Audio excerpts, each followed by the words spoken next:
नमस्कार मित्रों। कल अपन ने देखा था कि इस्लाम के उदय में जो वीडियो आई थी एपिसोड फर्स्ट उसमें छूट गई थी, तो इसलिए पूरी नहीं हो पाई थी। आज पूरी करेंगे उसे। इस्लाम के उदय में हमने देखा था इसके प्रवर्तक थे मोहम्मद साहब थे। मोहम्मद साहब के परिचय देखा था हमने। मोहम्मद साहब के परिचय में हमने देखा था इनका जन्म 570 ईस्वी में हुआ था। इनके पिता का नाम अब्दुल्ला था, माता का नाम अमीना था। इनके माता पिता की मृत्यु हो जाती है तो इनका पालन पोषण इनके चाचा अबू तालिब करती है। अबू तालिब से इन्होंने मोहम्मद साहब ने व्यापार का ज्ञान प्राप्त किया और व्यापार का ज्ञान प्राप्त करने के बाद खदीजा नाम की विधवा स्त्री के व्यापारिक प्रतिनिधि मोहम्मद साहब नियुक्त किए गए। 25 वर्ष की अवस्था में नियुक्त किए गए। मोहम्मद साहब के गुणों से प्रभावित होकर इन्हीं खदीजा ने मोहम्मद साहब से विवाह कर लिया। मोहम्मद साहब की शादी हो गई। मोहम्मद साहब जीवन यापन करने लगे, लेकिन विचारशील और चिंतनशील प्रवृत्ति थे।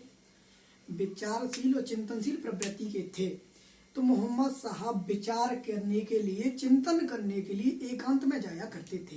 एक हीरा नामक गुफा थी। हीरा नामक गुफा, हीरा नामक गुफा में मोहम्मद साहब को ज्ञान की प्राप्ति हुई। ज्ञान प्राप्ति, हीरा नामक गुफा में मोहम्मद साहब को ज्ञान की प्राप्ति हुई। किस अवस्था में? 40 वर्ष की अवस्था में। 40 वर्ष की अवस्था में मोहम्मद साहब को हीरा नामक गुफा में ज्ञान की प्राप्ति हुई। ज्ञान प्राप्ति के बाद मोहम्मद साहब मक्का में रह रहे थे। मक्का में काबे था। काबे ये काबे कबीला है। उस समय कबीला ही समाज था, तो काबे है कबीला। काबे कबीला है, तो काबे में मूर्ति पूजा का प्रचलन था। जहाँ जो समुदाय रह रहा था उनमें मूर्ति पूजा का प्रचलन था। तो मोहम्मद साहब ने काबे में फैली मूर्ति पूजा का विरोध किया, जिससे काबे के लोगों ने मोहम्मद साहब का विरोध कर दिया। मोहम्मद साहब का विरोध काबे के लोगों ने किया। अब मोहम्मद साहब मक्का छोड़कर मदीना के लिए निकल पड़े। मोहम्मद साहब ने मक्का को छोड़कर मदीना जाने का निश्चय किया। 622 ईस्वी मोहम्मद साहब मक्का छोड़कर मदीना गए।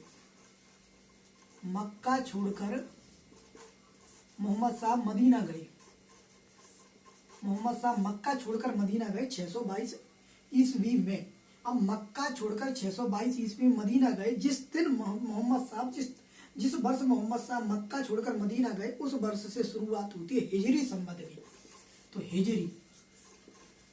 हिजरी संवत, जिस डेट से मोहम्मद साहब मक्का छोड़कर मदीना गए भैया, उस डेट से हिजरी संवत की होती है शुरुआत।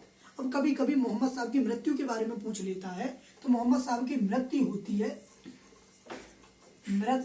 है 632 ईस्वी। 632 ईस्वी, यानी कि यहाँ में 10 का अंतर है, तो पूछ लेगा तो 10 हिजरी में भी मोहम्मद साहब की मृत्यु हुई, ऐसा क्वेश्चन पूछ लेता है। तो ये एग्जाम में पूछ ही लेता है इन चीजों को। 10 हिजरी में मोहम्मद साहब की मृत्यु हो जाती है। अब इस्लाम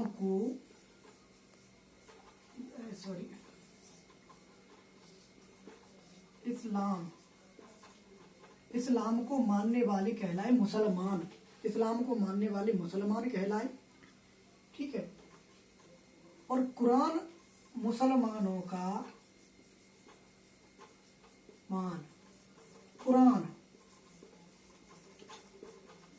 कुरान इनका पवित्र ग्रंथ है। कुरान मुसलमानों का पवित्र ग्रंथ है। इस्लाम को मानने वाले मुसलमान कहलाए। इस्लाम को मानने वाले मुसलमान कहलाए। कुरान इनका पवित्र ग्रंथ है। अब मुसलमानों के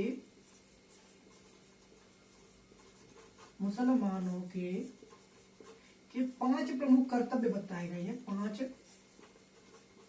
प्रमुख कर्तव्य, मुसलमानों के 5 प्रमुख कर्तव्य बताए गए हैं। कर्तव्य कौन कौन से हैं? 5 प्रमुख कर्तव्य देख लेते हैं। कलमा, नंबर 2 नमाज, नंबर 3 ज़कात, नंबर 3 ज़कात, कलमा, नमाज, ज़कात, रोजा। नंबर 5 होता है हज।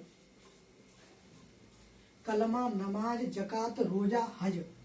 अब एक एक करके हम कलमा को, नमाज को, ज़कात को, रोजा को, हज को देख लेते हैं। ये मुसलमानों के 5 प्रमुख कर्तव्य बताए गए हैं। कलमा क्या है? कलमा है मोहम्मद साहब, अल्लाह में विश्वास करना और मोहम्मद साहब में विश्वास करना, ये है कलमा। अल्लाह और मोहम्मद, उनके बाद मोहम्मद साहब में विश्वास करना होता है कलमा। नमाज ये है प्रार्थना, यहाँ लिख देते हैं प्रार्थना।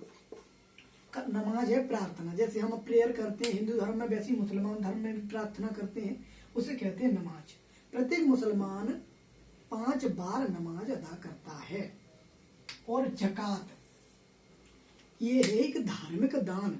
तो प्रत्येक मुसलमान को अपनी चल अचल संपत्ति का 2.5% ये दान, धार्मिक दान,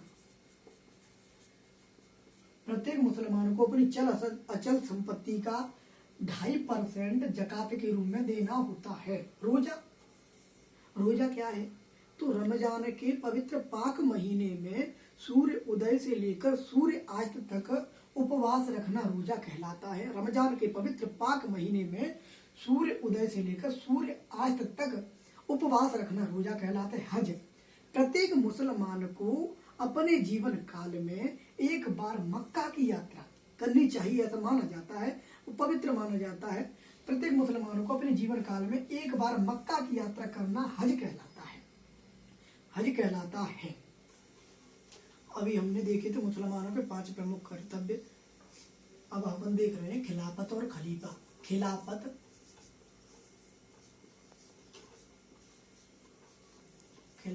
और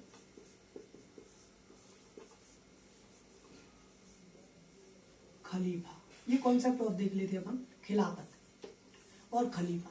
तो खलीफा क्या है? खलीफा पूरे विश्व के मुसलमानों का धार्मिक और राजनीतिक प्रतिनिधि होता था। धार्मिक और राजनीतिक प्रतिनिधि। खलीफा पूरे विश्व के मुसलमानों का धार्मिक और राजनीतिक प्रमुख होता था। और प्रमुख 4 पवित्र खलीफा बताए गए हैं इस्लाम धर्म में। 4 पवित्र खलीफा।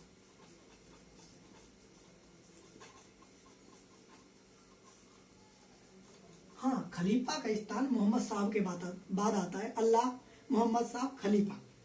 4 पवित्र खलीफा थे। अमर, उस्मान,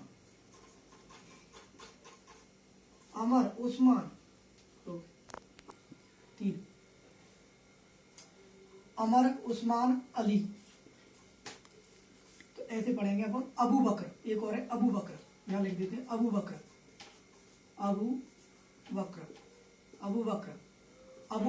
अमर, उस्मान, अली। 4 पवित्र खलीफा बताए गए हैं। अबू बकर, अमर, उस्मान, अली। अब खलीफा मुआविया थे।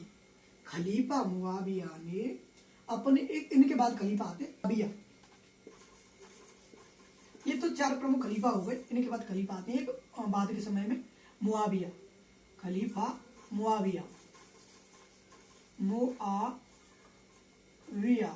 खलीफा मुआविया ने अपने पद को वंशानुगत बनाया। खलीफा मुआविया ने अपने पद को वंशानुगत बनाया। अभी तक ये चुने जाते थे और अब खलीफा ने वंशानुगत बनाया, यानी इनके बाद इनके पुत्र आएंगे। और खलीफा मुआविया ने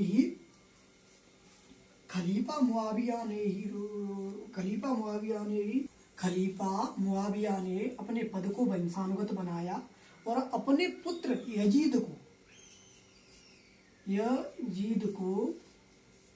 उत्तराधिकारी बनाया। खलीफा मुआविया ने अपने पद को वंशानुगत बनाया और अपने पुत्र यजीद को उत्तराधिकारी बनाया। और खलीफा मुआविया है,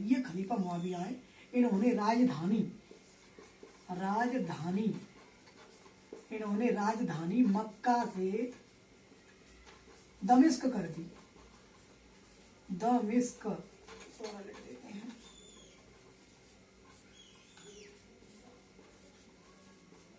खलीफा मुआविया ने राजधानी मदीना से, सॉरी मदीना बन गई थी, मदीना जाने के बाद राजधानी मदीना से दमिश्क कर दी। अब मक्का और मदीना, मक्का और मदीना केवल धार्मिक केंद्र के रूप में रहे, यानी खलीफा मुआविया ने राजधानी मदीना से दमिश्क कर दी। अब मक्का और मदीना मुसलमानों के केवल धार्मिक केंद्र के रूप में रहे और दमिश्क हो गए राजनीतिक केंद्र। खलीफा मुआविया ने ही अपने पद को वंशानुगत बनाया और अपने पुत्र यजीद को उत्तराधिकारी बनाया। अब इस वंश का नाम क्या था? खलीफा मुआविया के वंश का नाम था उमैया।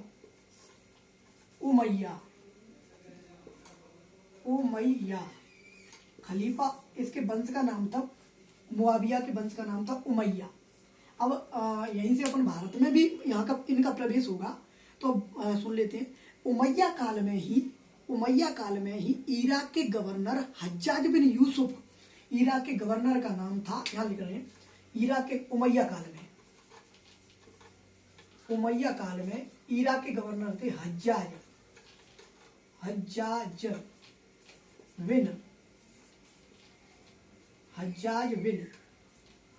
बिन यूसुफ।